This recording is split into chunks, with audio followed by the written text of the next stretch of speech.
Este va a ser el tópico que vamos a tratar en el día de hoy. Recientemente conversaba con un grupo de amigos sobre la Constitución y los derechos que la Constitución otorgaba. Y eh, yo les decía a estos amigos que la Constitución no otorga ningún derecho.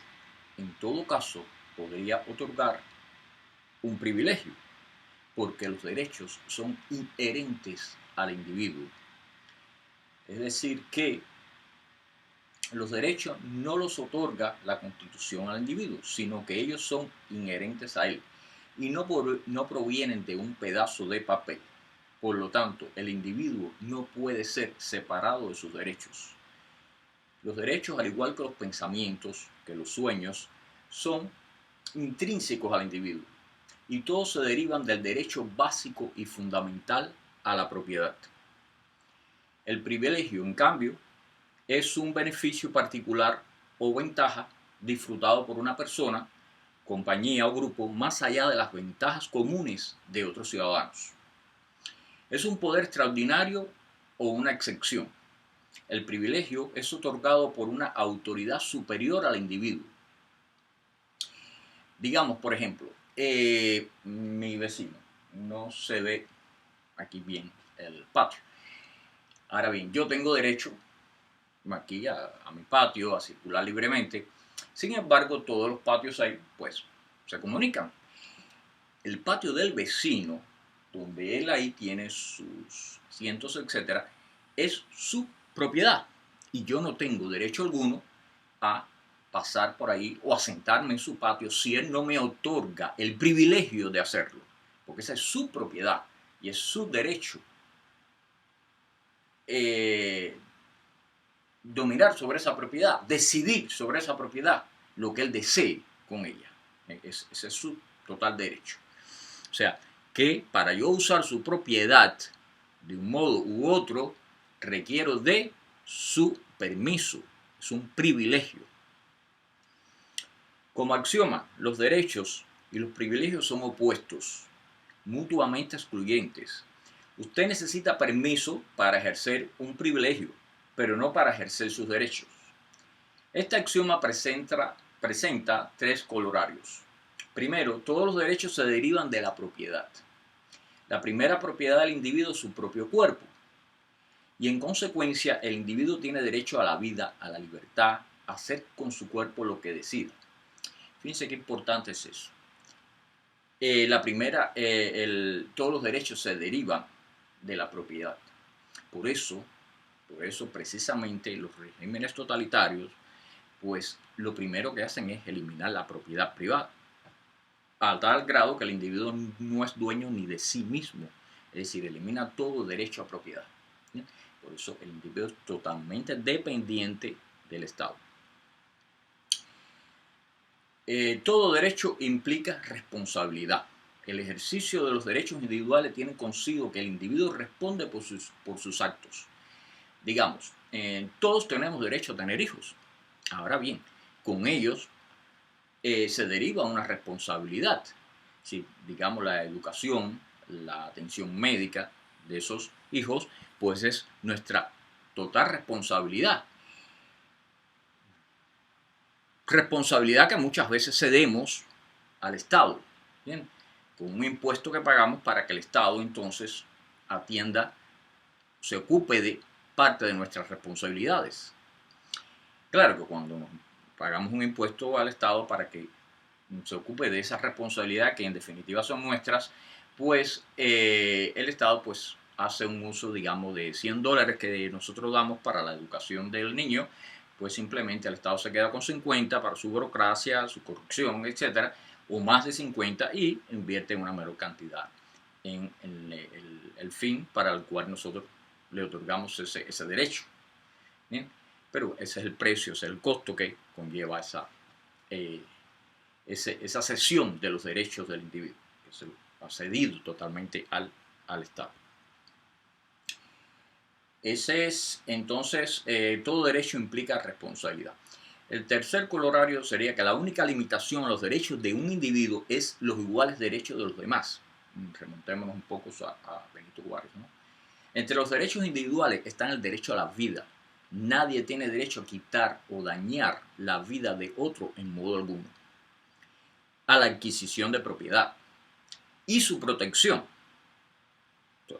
Derecho a adquirir propiedad y a protegerla. Por eso, precisamente, el derecho a portar armas, que es uno de los medios que usted tiene para poder, en última instancia, defender su propiedad. A establecer contratos ilimitados con otros que no violen los derechos de terceros. Esto es básico, establecer contratos de forma ilimitada con otros, siempre y cuando no violen los derechos de terceros. Eso responde millones de interrogantes. Es decir, nadie tiene por qué inmiscuirse en el contrato que usted establece con otra persona y no es un privilegio. Por ejemplo, cuando el Estado le otorga a usted una licencia de matrimonio, ¿qué es eso? Es decir, ¿qué derecho le otorga a usted ese papel que no lo tenía antes de que el Estado le diera ese permiso? ¿Qué sentido, no? Es decir, usted tiene un derecho a establecer, a casarse con la persona que usted quiera y a hacer una vida con ella siempre y cuando esa persona quiera. Es decir, es un contrato entre dos personas que no tiene por qué participar una tercera. Ni una tercera puede decidir, no, usted se puede casar con esta mujer o usted se puede casar con este hombre. Si yo se lo permito, si no, no. La única persona que tiene que estar de acuerdo es la otra. ¿Sí? Eso es un ejemplo, pero podemos poner millones. Con el objetivo de proteger la vida,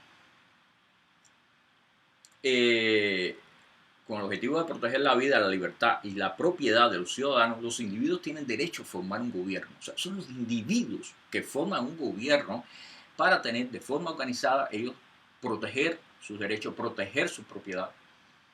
Así como abolirlo cuando dicho gobierno no cumpla con los objetivos para los cuales fue creado. Por supuesto, si yo creo algo, pues puedo abolirlo, ¿no? Es mi derecho. Los derechos no te los otorga alguien, son inherentes a ti como ser humano, pero es tu responsabilidad mantenerlos siguiendo estas reglas. Defiende tu propiedad, edúcate, actúa. Es muy importante lo de la educación, el formarse, el conocimientos. En eso carecemos del el arma principal. Y si tenemos esa arma pero no actuamos, pues de nada sirve. En las sociedades no libres encontramos como denominador común que los ciudadanos han renunciado a la defensa de sus derechos. Cuando tratamos de buscar características de las dictaduras, siempre pues nos paramos de la parte de arriba, de la parte de los que ocupan esa posición, de los dictadores, para entonces comenzar a definirla. Bueno, la característica más común de todas las dictaduras, ya sean de derecha o las totalitarias de izquierda, pues simplemente es que los ciudadanos en un grado, mayor o menor grado, han renunciado a sus derechos, al ejercicio de sus derechos. Si los ciudadanos no renuncian a sus derechos, no existe dictadura. O sea, la decisión realmente de que haya una dictadura no es del que quiera dictar, no es que quiera apoderarse del poder. La decisión última la tienen los ciudadanos. Son ellos los que realmente, a renunciar a sus derechos, le han permitido al otro mantener un control total sobre esos ciudadanos. La causa no hay que buscarla arriba, hay que buscarla ahí, en la base, en el pueblo, en los ciudadanos. En esas sociedades, por lo general, los ciudadanos se convirtieron en semiesclavos de un pequeño grupo que, para mantener el control total de la sociedad, eliminó el derecho de la propiedad. Es básico. Con el derecho a la propiedad es muy difícil mantener una dictadura, al menos durante mucho tiempo. Mejor caso, las de derecha, Pinochet, no eliminó el derecho de propiedad, por lo tanto es muy difícil que la pueda mantener. Sin derecho a la propiedad, el individuo queda a merced del gobernante. El derecho inherente a la propiedad que el individuo tiene viene acompañado con la responsabilidad de defenderla al precio que sea necesario, incluso con la propia vida. Usted no defiende su propiedad, pues aténgase a las consecuencias, no se queje. Es responsabilidad de cada individuo defender su derecho a decidir qué hacer con su vida y su cuerpo, con quién asociarse, establecer su limitación, sin limitación alguna, el contrato que desee con otros individuos, siempre que no afecten los iguales derechos de terceros. Tiene un individuo derecho a usar la propiedad de otros sin su consentimiento? La respuesta es no. Yo no puedo pasar por el patio del vecino, sentarme en su patio si él no me autoriza. Un aspecto controversial de las sociedades modernas son los impuestos. Al menos que el individuo acepte voluntariamente el pago de cierta cantidad de impuestos, estos constituyen un robo en esencia. Precisamente son los impuestos la fuente de casi todos los privilegios que los estados otorgan. Es decir, el Estado confisca parte de la propiedad, el dinero de sus ciudadanos, para repartirlo a otros. Este acto inmoral genera otras múltiples inmoralidades, como corrupción, favoritismo y uso de la fuerza. Claro, los gobiernos cubren este robo con un lenguaje edulcorante de justicia social. Además de moralmente cuestionable, la labor de justicia del gobierno es ineficiente.